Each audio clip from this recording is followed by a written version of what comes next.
शिक्षा संकल्प की आज की कक्षा में हम करने वाले हैं शमशेर बहादुर सिंह की कविता उषा की व्याख्या।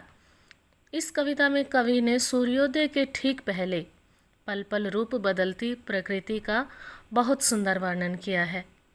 इस समय नीले आसमान में पूर्व दिशा की ओर सुनहरा प्रकाश फैल जाता है। इसी दृश्य को कवि ने अनूठे उपमानों से हमारे सामने प्रस्तुत किया है। इस कविता में 3 छोटे छोटे पद्यांश हैं। इन सभी पद्यांशों के लिए हम इसी एक प्रसंग का प्रयोग कर सकते हैं। इस कविता का पहला पद्यांश है, प्रातः नभ था बहुत नीला, शंख जैसे भोर का नभ, राख से लेपा हुआ चौका अभी गीला पड़ा है। अब करते हैं इस पद्यांश की व्याख्या।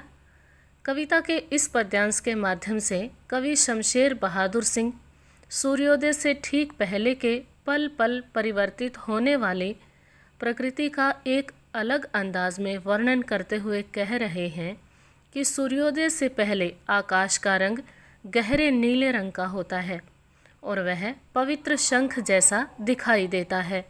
सुबह सुबह आकाश का रंग ऐसा लगता है मानो किसी गृहिणी ने राख से चौका लीप दिया हो। यह चौका नमी के कारण अभी गीला है, जो सुबह के वातावरण में ओस की नमी का प्रतीक है। आइए अब करते हैं इस पद्यांश का काव्य सौंदर्य यानी भाषा शैली। कवि ने प्रकृति का मनोहारी चित्रण किया है, यानी जो वर्णन किया है वो मन को हरने वाला है। दूसरी विशेषता है शंख जैसे में उपमा अलंकार है।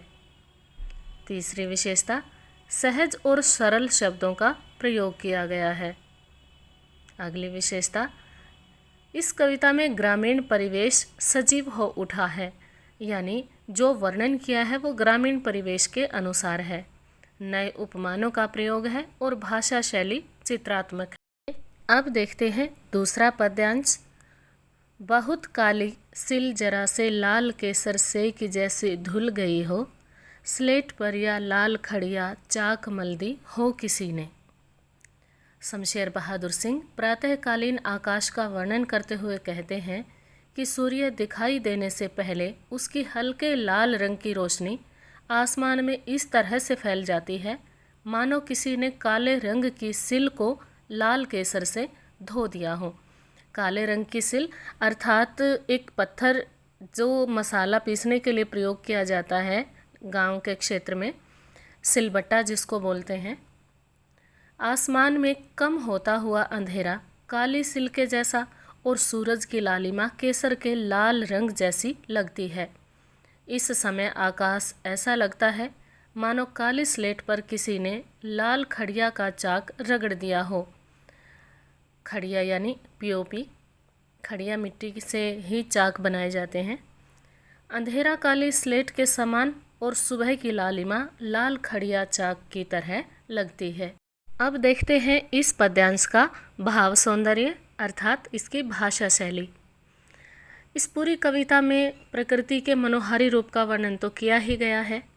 यहाँ पर परिवर्तन केवल अलंकार में होता है। पहले पद्यांश में उपमा अलंकार था, जबकि इस पद्यांश में उत्प्रेक्षा अलंकार है।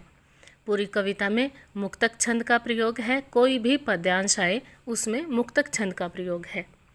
पूरी कविता में नए बिंब और उपमानों का प्रयोग किया गया है और सहज सरल खड़ी बोली में अभिव्यक्ति है। भाषा शैली चित्रात्मक है।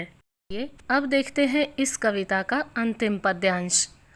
नील जल में या किसी की गोर झिलमिल देह जैसे हिल रही हो और जादू टूटता है इस उषा का, अब सूर्योदय हो रहा है।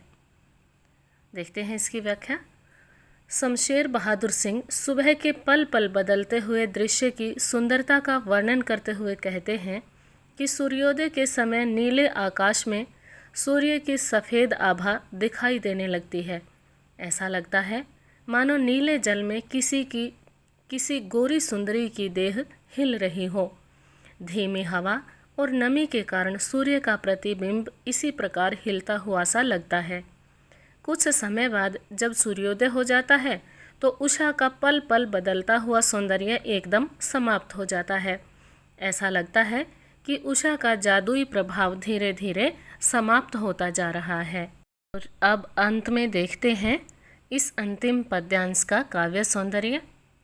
कवि ने उषा का सुंदर दृश्य बिंब प्रस्तुत किया है, यानी हमारी आँखों के सामने संपूर्ण चित्र प्रस्तुत हो जाता है। पूरे पद्यांश में या कहीं की पूरी कविता में माधुर्य गुण है। नील जल और हिल रही हो में उत्प्रेक्षा अलंकार है। सरल भाषा का प्रयोग है और मुक्तक छंद का प्रयोग है। ग्रामीण परिवेश का सजीव अंकन तो है ही।